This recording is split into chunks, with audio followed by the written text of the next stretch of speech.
Good evening. Welcome to Shemer Honors. I'm Chris Orkill. And I'm Shauna James. Thank you for joining us tonight for another exciting Shemer Honors event.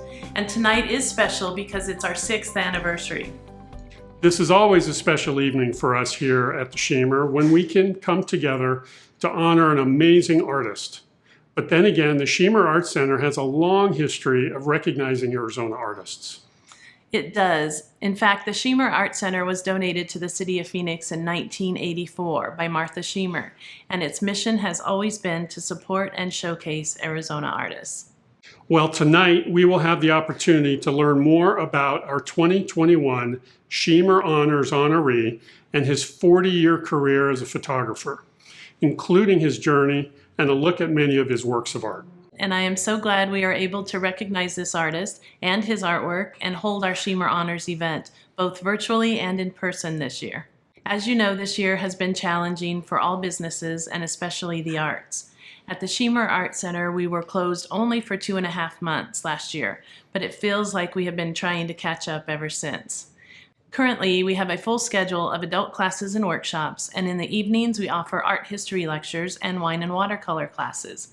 For children and teens, we have summer camps and after-school art club, plus there is always group art exhibitions on display, including our current exhibition, Only Black and White, which was juried by Mary Meyer and features works created in black and white only in all mediums.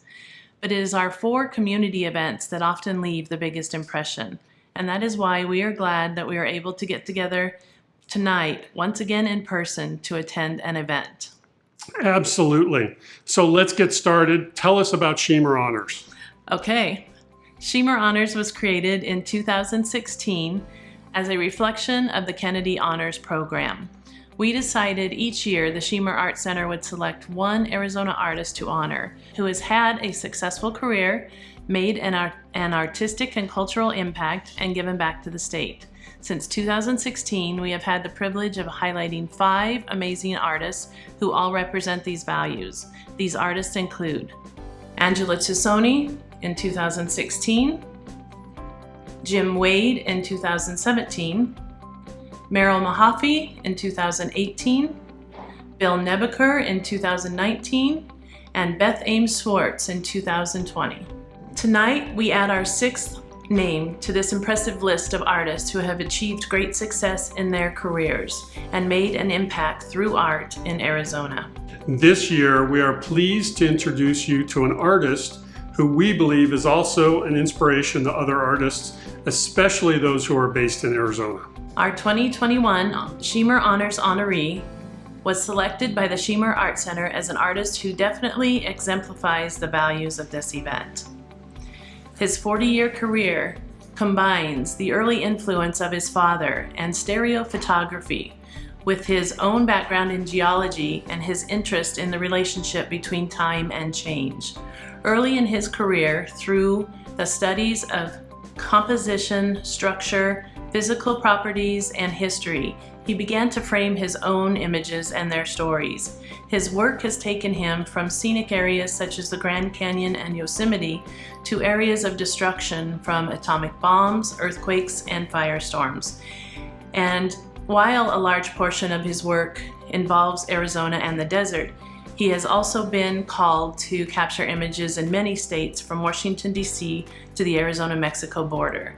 The common denominator is almost always places where there has been some form of interaction between people and the land. Landscape photography is not just a picture, he says. It's a picture in time. You can always replace space, but you can never replicate time.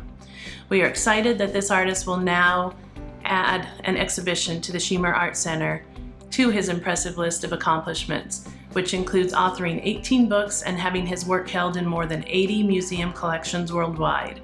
At this time, we are pleased to introduce you to our 2021 Shemer Honors honoree, Mark Klett.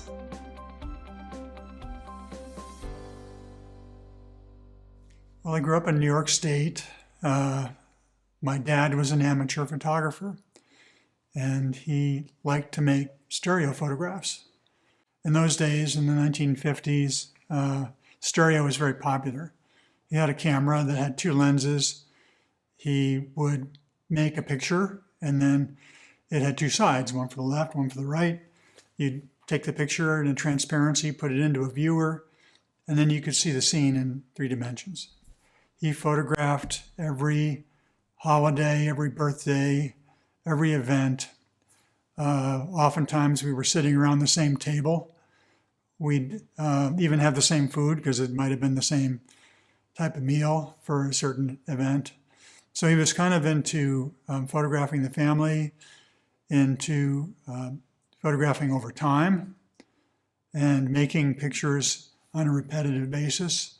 And this taught me a lot about photography and what the potential was of making pictures.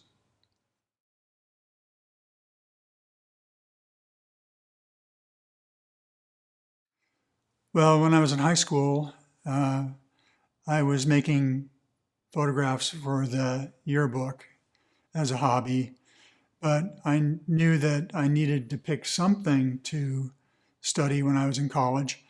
And to be honest, I really couldn't think of anything that I wanted to do, but I did want to try to be outside. And I thought, well, geology might be a good solution to that. I can get out. I like looking at maps. I like being outside. I like hiking and looking at things. So I chose geology. I went to a university, that St. Lawrence University in northern New York, that had a very good geology program. So I just thought I'd give it a shot. So when I was in college, I still wanted to make pictures. And there were a group of us that ran what was called the University Photo Service. We made pictures for the yearbook and for the PR department. And we had a little darkroom, and we used to go down there and photograph in black and white and make prints. And if you worked for the photo service, you could use the facilities to make your own work too. So I did, and we didn't even have a class in photography, but it was a lot of fun learning from each other. By the time I graduated, I had to make a choice. I said, I'm either going to go in one direction or the other direction. And I just went in the direction where my heart was, which was to make photographs. When I graduated, I was also nominated to work for the U.S. Geological Survey as a field assistant and geologist. And that was how I made my money for the next 3 years. I worked for the USGS in Wyoming and Montana as a field geologist, and my job was to map coal. And I did that in very remote locations. And at that point, I learned a lot about what it was like to observe landscapes in detail, in great detail. Geology in some ways isn't an awful lot different than making photographs, in the sense that you're out there trying to discern what's interesting, what isn't, what's good information, what's not very useful information, how to take measurements, how to decide what's the best way to see something or understand something. And there's a parallel there. So in doing field geology, I actually set myself up actually for making landscape photographs. The other thing that geology made me very aware of was time. You can't look at a landscape as a geologist and not see process, layers upon layers of deep time. And it's something you're often not aware of. And when I began to make photographs, it occurred to me that photography is always about time. It always deals with either a moment in time or an extension of a moment. So it didn't occur to me for quite a while, actually, in my career, how interwoven photography and time is, and that eventually really became the subject of my work. In the late 1970s and early 80s, I was living in Idaho, Ketchum Sun Valley, working for a small art center. The money ran out, and I was ironically contacted by some people at ASU asking me if I'd be interested in a job that they had. And I said, well, I've never been to Arizona, but I need a job, so I guess I'll come down and check it out. I moved to Tempe in February of 1982, not knowing what I was getting into. And I first came to the campus, and I thought it was huge at that time. And I walked in, and I said, I don't know what I'm doing here. But I started working, and I thought, I'll give this place 6 weeks. And after 6 weeks, I thought, well, it's not too bad, actually. And the people I'm working with, I really like them. It's an interesting place. I'll give it 6 months. And then after 6 months, well, it was a year. And then after a year, it went on. Well, here I am almost 40 years later, and I'm still in Tempe.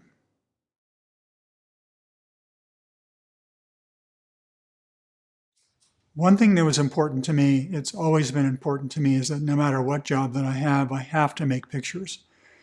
I have to be an artist. And that's sort of one of the first things that I always think about whenever I make a decision about where I'm going to live, what I'm going to do. I wasn't hired to be faculty at ASU originally. I was hired to be a printer technician. It was a classified staff position. But I took it upon myself, because this is what I love doing, I took it upon myself to make pictures every chance I could get. And on the weekends, I worked in the darkroom at night, off until midnight, went home, got up, was back there again at 8 in the morning. So I continued my practice. Over time, my job changed at ASU. I got converted to faculty in around 1992, I believe. Eventually, I rose to the level of Regents Professor, which is as high as you can get. So I think I may be the only person at ASU that's gone from classified staff to Regents Professor. But all the time that I've been at ASU, a big focus of mine has always been doing my work. It's always extremely important for me to continue projects, to discover things, to come across new ideas, and to push the work further.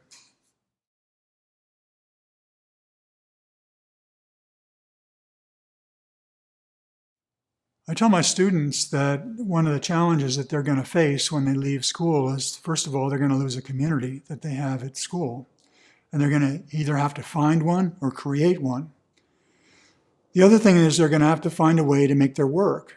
And if they don't do their work, they're ultimately going to lose touch with themselves and their practice. There's going to be a lot of challenges. They're going to have to find a way to make a living.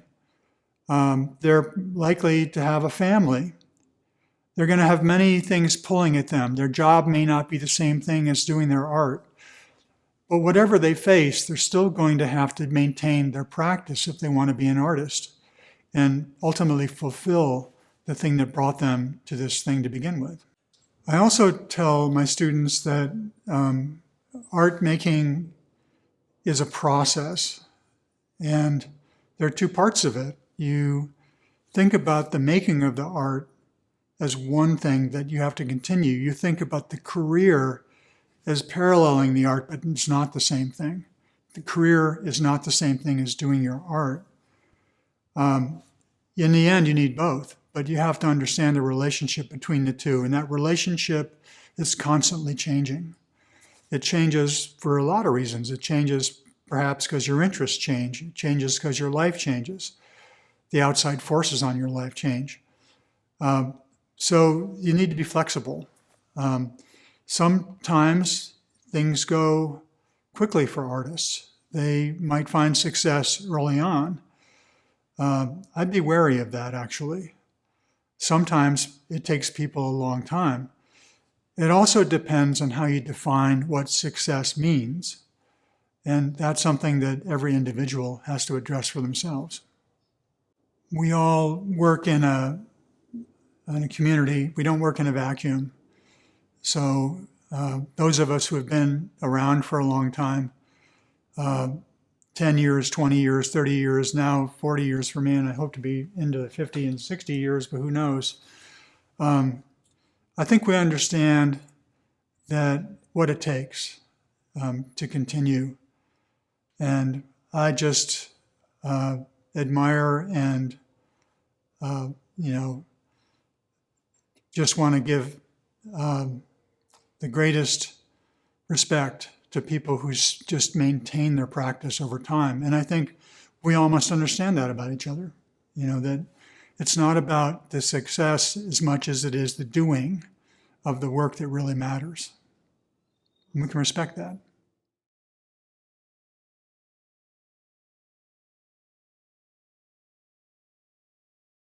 I never thought much about what I wanted out of my career. I think the one thing that I did want was just to be respected for what I did.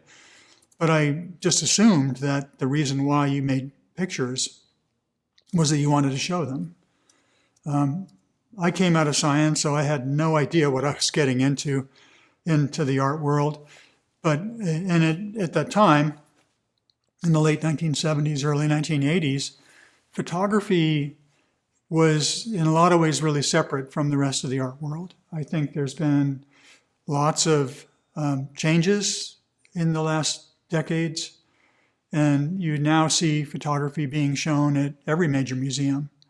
And it's often some of the most popular things that are being shown in the museums. So photography's had a great success becoming recognized as a contemporary art form, but I didn't think about that when I was starting out. I just thought about wanting to make pictures and have people see them. So there weren't as many choices then. There was some venues for photography, and I thought I would just pursue them. I wanted to do books, but books seemed impossible to do in that era, in the late 70s, early 80s, because they were few and far between and very expensive. But those were things that I sort of set my sights on. I wanted to exhibit the work, exhibit them in places that were starting to show photography as an art form, and also to publish books. Altogether, now I've done 18 books, either authored or co-authored. And the first book was called The Rephotographic Survey Project, Second View, The Rephotographic Survey Project. And it was a project that I began with some colleagues in the late 1970s to rephotograph historic pictures made in the 1860s and 70s of the American West. They were really the first photographs of the American West. And so part of my geology training kicked in, and I was thinking, what would it be like if we went back to where those pictures were taken from and take another picture from the same spot? What would it look like today, 100, 125, 130 years from that period? And that was my introduction to photography, photographic field work in landscape photography. And that took altogether 3 years to do the field work, another couple of years to do the book, So basically in 1984, that began my publishing career with that book. After the first book, other books came. They were pretty much all project driven, one idea after another. Some of them were what we would call monographs, which were just my pictures, based on, say, living in the desert for a period of time, wanting to make pictures about my experience. Some of them are collaborations with other people. I collaborated with other photographers, but also with writers, scientists, historians, and to create books on certain ideas and certain projects. And there's a kind of trajectory. If you look at the books, there's a sense of history in all of them. They all relate to either historic images or a historic story of some kind. And a response from the thinking about where we are today and where we were. That's a propelling kind of point for me in making the artwork. The most recent book that I've worked on is a 40-year retrospective called Seeing Time. It came out last year in the summer of 2020. And it's a combination of about 13 different projects. That's not all of them, but it's a large number of them. And it puts them together in an order which I think begins to make sense out of the work that I've done. When I work, I don't think about this logical sequence of one going to the next and to the next. I just think about ideas, and ideas tend to leapfrog from one thing to the next. Sometimes they jump around a little bit, but they tend to have a relationship. And I think that book begins to put them together. And working on it, I really began to see that more than anything, that my focus was not just on place, but on time and the relationship between those two things.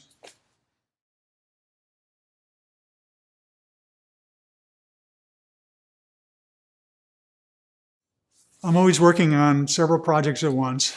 And one of the projects is a series of saguaro photographs. I started them in the 1980s and I haven't stopped. So the new ones are in color. I'm working digitally now. So I can make really big prints of saguaros and they're just gorgeous in terms of the color and the detail and the quality.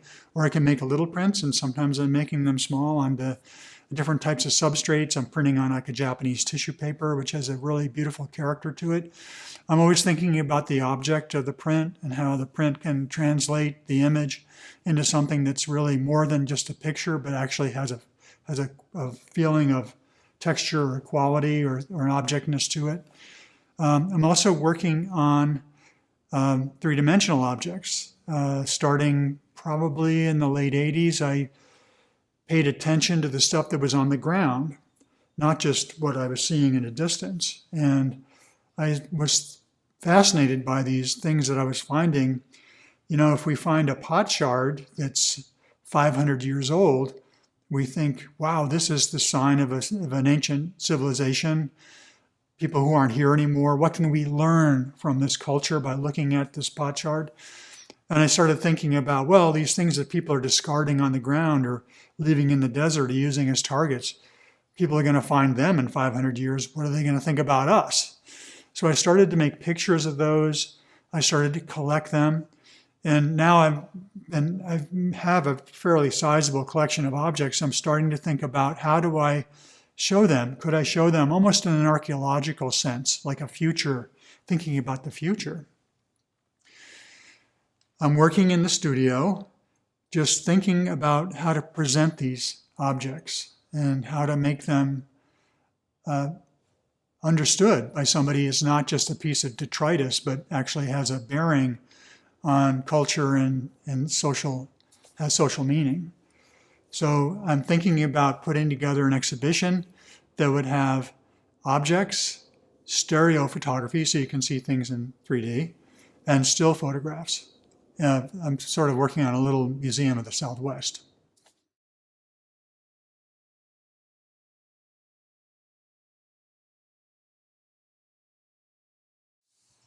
People ask about my camera gear.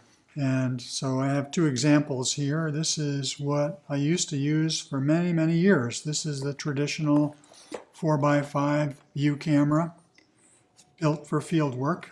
It folds up, nice neat little package. It's not too light. I used to use this. This is the Polaroid film holder. And this would go in the back of the camera.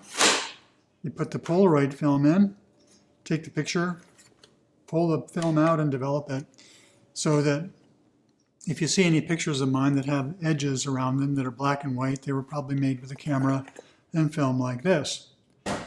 Then digital happened and everything changed, but it took a while. Eventually, this is what I'm using today. This little camera does essentially the same thing that this does, except that instead of using film, it has a digital back. It's removable. This can go in a different camera. It has a little computer inside. It has a screen, and it has a big sensor. And this camera will make prints that I can make a 40 by 50 inch print or larger that looks phenomenal. It's actually more fine and sharper and higher quality than this. But there is one thing it does take, and that's batteries. It takes a lot of batteries. Didn't need that back in the old days.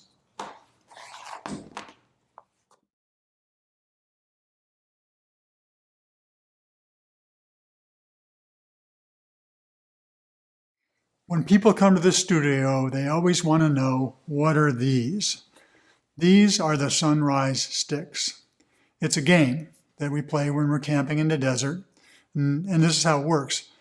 In the night, I draw a circle that's about 6 feet in diameter. Then put the stick in the middle of the circle. The object is to guess where the first light of the sun is going to hit the stick and cast a shadow on the circle in the morning. So you put a marker on the circle where you think it's going to do that. So we call it the sunrise stick game. And when I first played this, I used to take any old stick, put it in the ground, then I would just toss it away. Later, I started to carve them on the campfire. So you'll see some of these are carved. This one, for example, out of a piece of ironwood, or this out of a root. Sometimes I would find things and I would use them and put them on the stick, like this is from a part from a downed airplane, an old can, different objects, things that I would find, bottle caps in this case. So they became markers of the journey, what it was like to be out there. And at this point, I probably have in the studio here over 300 of them over a 20-year period. Some of them actually make sound. This one I call the rattlesnake stick. More found objects from the desert. My little collection out here. Plastic knives melted in a campfire. This one is a bottle melted onto a rock in the campfire ring with a bottle cap on it. Interesting sculpture by itself. This one is an old paintbrush where the wildflowers have grown up through the bristles. Kind of unusual stuff. Down here, we have a radio from a smuggler. Back this up so we get go behind you. Okay. So you can get that last one. Start with this one as a radio song. Yeah. Down here is a radio from a smuggler. When I first found it in the desert, it was still working, still active. A lot of my work is done in collaboration, and one of the collaborators that I've worked with consistently for now over 25 years is Byron Wolf, who was a student of mine in the mid-1990s and now runs the program at Tyler School of Art in Philadelphia. This piece that you're seeing here on the wall is one of the pieces we did together. It's a little unusual because we didn't actually make the pictures. These are photographs, I think it's 50 sunsets on the Grand Canyon, and they came from social media. They were Creative Commons licenses where people were allowing other people to use their work. So we put them together in this form to create this kind of unusual piece about sunsets from social media on the Grand Canyon.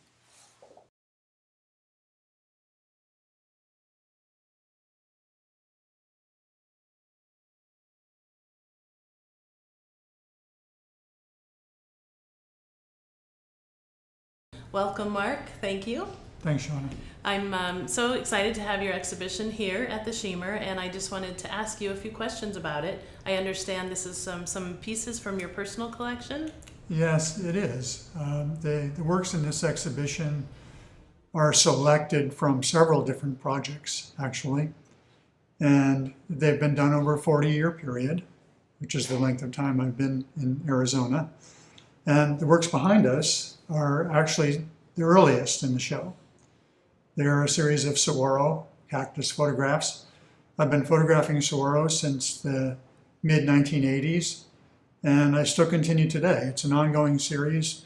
These early pictures were done in black and white, and now the most recent ones are done in color. But I just love photographing them. I think they're emblematic of the Sonoran Desert, and one just can't help but relate to them, I think, as a human form. I wanted to point out one picture over here. This photograph of a saguaro, a young one, has my shadow cast on it. And it's kind of a reference to that idea that, in a sense, the saguaro represents who we are. We see them, we see ourselves in them. So this is kind of an entry point, I think, for me. These photographs are from a series of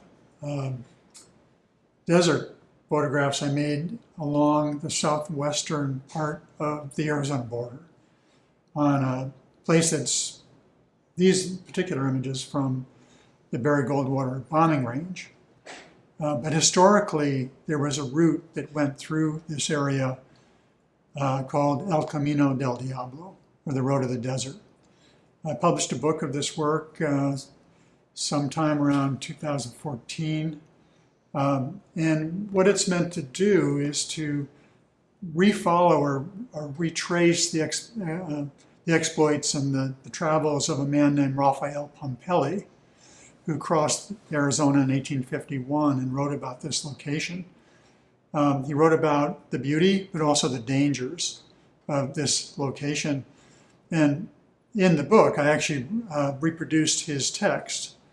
And part of the message behind it was that in many respects, the borderlands haven't changed much since the 1850s.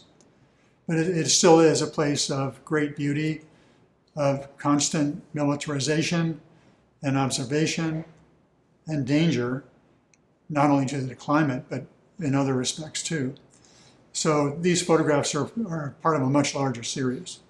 I'd like to point out one photograph here, a detail in one picture called Bighorn Sheep Through a Border Fence Looking into Mexico. In this photograph, you're actually looking through a portion of the existing border fence into Mexico. And through the mesh, if you look carefully, you'll see a bighorn sheep walking down a rock. This was an incredibly lucky find. That sheep was looking at me from Mexico, and I was looking back at it through the fence into Mexico. I'd like to point out another picture in this room made on the Grand Canyon South Rim. It's a collaborative piece with my longtime collaborator, Byron Wolfe.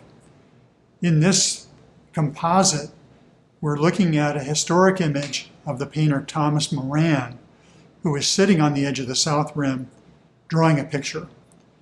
Byron and I were able to locate exactly where that photograph was made, and then make another picture just to the left of it, which shows what Moran was looking at. At the moment that we were making that picture, a bird flew overhead. And it wasn't just an ordinary bird, it was a California condor. So I quick pulled out a small digital camera and made a picture of that bird flying overhead. And we were able to embed that into the image as well. You'll see that Moran has his hat sitting next to him, and we had Byron's hat sitting next to us in the corner of the frame. One of my favorite things to do is camp in the desert. And over a period of decades, I've made a lot of photographs of the places I've camped in, and this is an example of one of them. This photograph is from the east end of the Goldwater bombing range near a place called Hat Mountain. And I tend to photograph places that I have a particular one-on-one correspondence with, and this was one of them.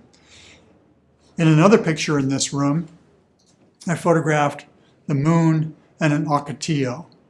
And this is just an example of one of these moments that happens when you're in the desert, where day or night, something happens, kind of a coincidence of timing, of lighting, of special prominence in experience. And so I tend to make pictures like that. They were originally published under a book called Revealing Territory in the early 1990s, and I'm still going at it today. These smaller prints are from a series called Time Studies. And in 2004, I received a fellowship from the Guggenheim Foundation, and I was interested in time as a subject. And I thought photography is really good at showing us things that happen really quickly in front of the camera. We can stop bullets with flashes and stuff.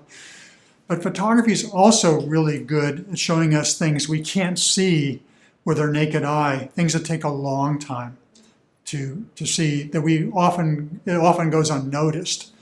So I created a series of small photographs that these particular prints, at least, focus on the sun and the moon as kind of celestial observations. So here we have, for example, two moons. In other prints, we have the sun and the moon appearing in the photographs. And these were done either by long exposures. I made exposures sometimes that took 2 days, and sometimes they were made with interval exposures. These are made using film. You can't do this with digital very easily. This is the kind of thing that photography can do, but isn't often used for. An exploration of how long is a moment in time.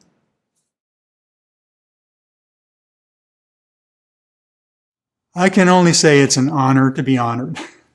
And it's always a surprise to me. But I think looking at the artists who've been honored by the Shemer Honors Program, I'm very happy to be included and thankful. So thanks to Shemer and thanks to everyone involved for including me in this group of great people. And I hope that you can continue and bring others who are just as deserving and more so than I am. As we close, we want to make sure everyone knows where you can look online to learn more about Mark Klett and all of the photography and other projects he has worked on over the years. And that is markklettphotography.com, as well as klettandwolf.com. He is also represented by Lisa Setti Gallery. At the Shemer Art Center, we are looking forward to showcasing Mark's exhibition, which will be on display through January 6, 2022. We welcome everyone to view the extraordinary exhibition in person. Thank you for your consideration and for joining us tonight. Yes, thank you. It has been our pleasure to introduce and share with you the achievements of Mark Klett, our 2021 Shemer Honors honoree. From everyone at the Shemer Art Center, on behalf of the board, staff, and all our Shemer Honors honorees, thank you and good night.